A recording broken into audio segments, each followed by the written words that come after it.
Welcome to my YouTube channel. तो आप सभी का बहुत बहुत स्वागत है। सभी के लिए जय हिंद। बात चल रही दोस्तों मध्य प्रदेश की प्रमुख जल विद्युत तथा सिंचाई परियोजनाओं पर, जिस पर पहले एक भाग पहले ही आ चुका है, जिसका मैंने लिंक डिस्क्रिप्शन में दिया हुआ है, तो जाकर आप देख लीजिए जिसने नहीं देखा हो। तो स्टार्ट करते हैं। वीडियो में आगे बढ़ने से पहले वीडियो को लाइक और चैनल को सब्सक्राइब कीजिएगा और अपने दोस्तों में शेयर कीजिएगा।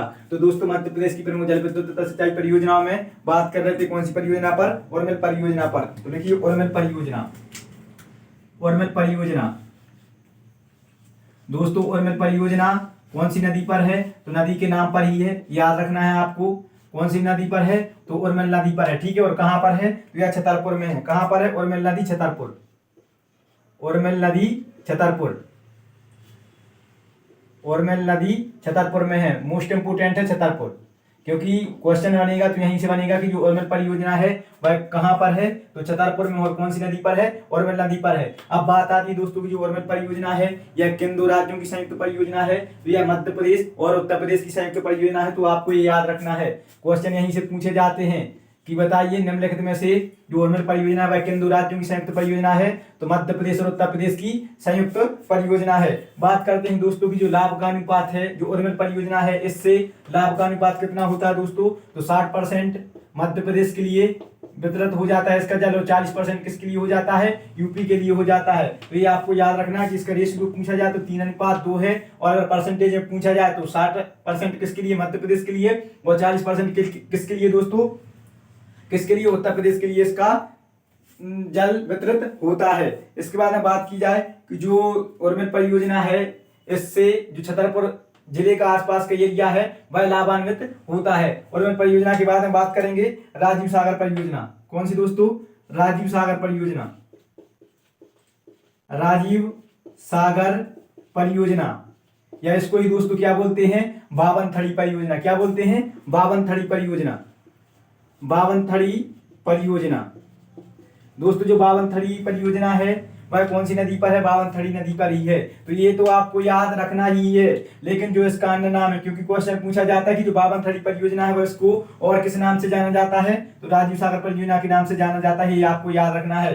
राजीव सागर परियोजना को ही बावनथड़ी परियोजना कहते हैं। या कौन सी नदी पर है? तो नदी के नाम पर ही है बावनथड़ी परियोजना, बावनथड़ी नदी पर। कौन सी नदी पर है दोस्तों? बावनथड़ी नदी पर है। और बावनथड़ी नदी कहां पर? बालाघाट में। कहां पर है दोस्तों? बालाघाट में। तो ये इंपोर्टेंट है। तो आपको ये याद रखने के लिए क्या याद रखना है?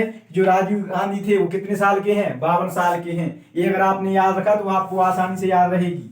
जो राजीव गांधी है वो कितने साल के हैं? 52 साल के हैं। तो अगर आपने ये याद रखा कि राजीव गांधी 52 साल के हैं तो आपको ये आसानी से रिलेट कर लोगे कि जो राजीव सागर परियोजना है वह बावनथड़ी नदी पर है, और इसका एक अन्य नाम बावनथड़ी परियोजना भी है, जो कहां पर है? बालाघाट में है, ठीक है। अब बात आती है दोस्तों की जो बावनथड़ी परियोजना है यह मध्य प्रदेश कहां पर है? दक्षिण में है। तो यह किन दो राज्यों की संयुक्त परियोजना होगी? तो यह मध्य प्रदेश और महाराष्ट्र की संयुक्त परियोजना है। ये आपको याद रखना है।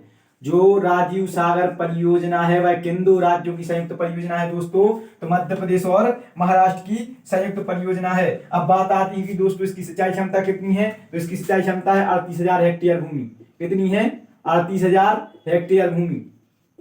ये एमपीपीएससी का फेवरेट क्वेश्चन होता है। अक्सर यहाँ से डाटा पूछा जाता है कि जो बावनथड़ी परियोजना है या अन्य परियोजना है तो उनसे पूछा जाता है कि उसका संचित एरिया कितना है, सिंचाई क्षमता कितनी है? तो कितनी है दोस्तों? 38,000 हेक्टेयर भूमि है। ये आपको याद रखना है, ठीक है। दोस्तों जो राजीव सागर परियोजना है यह बालाघाट में, बालाघाट जिले की कौन सी तहसील में? कटंगी तहसील में। याद रखोगे आप, बालाघाट जिले की कटंगी तहसील में। कौन से गांव में? कुड़वा ग्राम में। कौन से गांव में? कुड़वा ग्राम में। ये याद रखोगे कुड़वा ग्राम में क्या है? राजीव सागर बांध बना हुआ है, जिसके कारण ही इसको राजीव सागर परियोजना कहा जाता है। तो मोस्ट इंपोर्टेंट है, आपको याद रखना है कि बालाघाट जिले की कटंगी तहसील के कौन से गांव में? कुड़वा ग्राम में। कौन सा बांध बना हुआ है? राजीव सागर बांध बना हुआ है, ठीक है, जिसके कारण इसको क्या? राजीव सागर परियोजना के नाम से जाना जाता है। और दोस्तों जो स्थानीय लोग हैं इसको कुड़वा बांध भी कहते हैं। क्या कहते हैं? कुड़वा बांध भी कहते हैं। तो यह कुड़वा परियोजना के नाम से भी जानी जाती है। तो ये नाम भी आप याद रखोगे। पटवारी 2017 में पूछा गया था कि कुड़वा बांध कौन सी नदी पर है? तो बावनथड़ी नदी पर है। कहां पर है? तो बालाघाट में है। और आपसे पूछा जाए कि इसका अन्य नाम क्या है? तो राजीव सागर परियोजना इसका अन्य नाम है। दोस्तों ये थी आपकी कौन सी, राजीव सागर परियोजना। इसके बाद में बात करेंगे रानी अवंतीबाई सागर परियोजना, या जिसको ही क्या बोलते हैं, बरगी बांध, जो कहाँ पर है, जबलपुर में है, नर्मदा नदी पर, सभी को पता होगा। और आपको पता है कि जो मध्य प्रदेश में दूधिया जलप्रपात कहाँ पर है, भेड़ाघाट जबलपुर में। तो ये आपको याद रखना, रानी अवंतीबाई सागर परियोजना। नेक्स्ट लिखिए, रानी अवंतीबाई, रानी अवंतीबाई सागर परियोजना। तो दोस्तों रानी अवंतीबाई सागर परियोजना, या इसको ही क्या बोलते हैं, बरगी बांध परियोजना, क्या बोलते हैं, बरगी परियोजना। तो ये नाम याद रखोगे, बरगी परियोजना, क्योंकि क्वेश्चन पूछ लिया जाता है कि जो रानी अवंतीबाई सागर परियोजना है उसका अन्य नाम क्या है, तो बरगी परियोजना उसका अन्य नाम है। या फिर ऐसे पूछ लेते कि बरगी परियोजना का अन्य नाम कौन सा है, तो रानी अवंतीबाई सागर परियोजना इसका अन्य नाम है। और मैंने बताया दोस्तों कि यह कौन सी नदी पर है, तो नर्मदा नदी पर है। मोस्ट इंपोर्टेंट है, याद रखोगे आप, नर्मदा नदी जबलपुर में। कहां पर है दोस्तों, नर्मदा नदी जबलपुर में। आपसे क्वेश्चन पूछा जाए कि रानी अवंतीबाई सागर परियोजना कहां पर है, जबलपुर में है। कहां पर है दोस्तों, जबलपुर में है। और बात की जाए कौन सी नदी पर है, तो नर्मदा नदी पर है। दोस्तों जो इसकी सिंचाई क्षमता है वह कितनी है, 2.45 लाख हेक्टेयर भूमि। कितनी सिंचाई क्षमता है, 2.45 लाख हेक्टेयर भूमि इसकी सिंचाई क्षमता है। बात की जाए दोस्तों कि इससे कितनी विद्युत का उत्पादन होता है, तो इससे 45 मेगावाट विद्युत का उत्पादन होता है।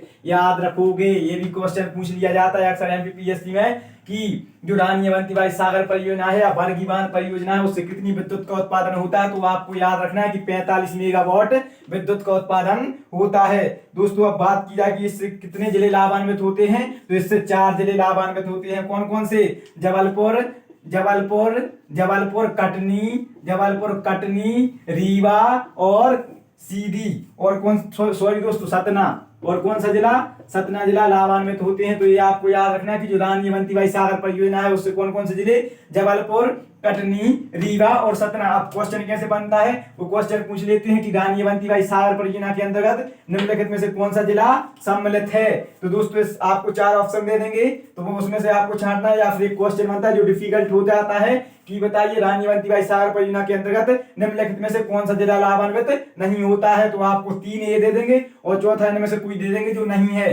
तो ये आपको याद रखना कि जो रानी अवंतीबाई सागर परियोजना है उससे कितने जिले, 4 जिले लाभान्वित होते हैं। वह कौन कौन से हैं, तो जबलपुर हो गया आपका, कटनी हो गया, रीवा हो गया और कौन सा, सतना हो गया। इसके बाद में दोस्तों बात करेंगे कौन सी, तवा परियोजना की। कौन सी दोस्तों, तवा परियोजना की, जो मध्य प्रदेश की सबसे बड़ी सिंचाई परियोजना है। और जो तवा नदी है वह मध्य प्रदेश की सबसे छोटी नदी है, आपको याद रखना है। हम जब आपको नदियों का टॉपिक बता रहे थे दोस्तों, वीडियो ऑलरेडी डाल चुका हूं नदियों पर, जिसने ना देखे हों तो जाकर प्लेलिस्ट में जाइएगा और आपको मिल जाएंगे। तवा परियोजना, दोस्तों जो तवा परियोजना है नदी के नाम पर ही है। कहां पर, तवा नदी पर। कहां पर है, तवा नदी पर। कहां पर, होशंगाबाद में। तो ये प्लेस आपको याद रखना है। क्या याद रखना है दोस्तों, जो जगह है, जगह आपको याद रखनी है कि जो तवा परियोजना है वह तवा नदी पर है और कहां पर है, होशंगाबाद में है। दोस्तों यहाँ पर 2 फैक्ट निकल के आते हैं। आपसे पूछा जाए कि इसकी वर्तमान सिंचाई क्षमता कितनी है, आपसे पूछा जाए कि इसकी वर्तमान सिंचाई क्षमता कितनी है दोस्तों, तो 2.47 लाख हेक्टेयर भूमि वर्तमान में दोस्तों इतना क्षेत्र क्या हो रहा है, संचित हो रहा है। कितना, 2.47 लाख हेक्टेयर भूमि। अगर दोस्तों बात की जाए इसकी कुल सिंचाई क्षमता की, कुल टोटल क्षमता की बात की जाए तो दोस्तों कितनी है, 3.33 लाख हेक्टेयर भूमि। 3.33 लाख हेक्टेयर भूमि। तो दोस्तों अब वो डिपेंड करेगा क्वेश्चन पूछने वाले पर, वो कि आपसे क्या पूछना चाह रहा है। वो पूछेगी तवा परियोजना की कुल सिंचाई क्षमता कितनी है, तो आपको याद रखना है 3.33 लाख हेक्टेयर भूमि। अगर पूछा जाए आपसे कि वर्तमान सिंचाई क्षमता कितनी है, तो कितनी है, 2.47 लाख हेक्टेयर भूमि। और दोस्तों जो यह परियोजना है, कौन सी, तवा परियोजना, यह मध्य प्रदेश की सबसे बड़ी सिंचाई परियोजना है। इस परियोजना से मध्य प्रदेश का सर्वाधिक क्षेत्र लाभान्वित होता है, सिंचित होता है। तो ये आपको याद रखना है। तो दोस्तों ये था आपका भाग 2, भाग 3 और भाग 4। 2 भाग और रहेंगे आपके मध्य प्रदेश की प्रमुख जल विद्युत तथा सिंचाई परियोजनाओं पर। तो दोस्तों अगर आपको जानकारी अच्छी लगी है तो वीडियो को लाइक, चैनल को सब्सक्राइब कीजिएगा। मिलते हैं नेक्स्ट वीडियो में, तब तक आप सभी के लिए जय हिंद।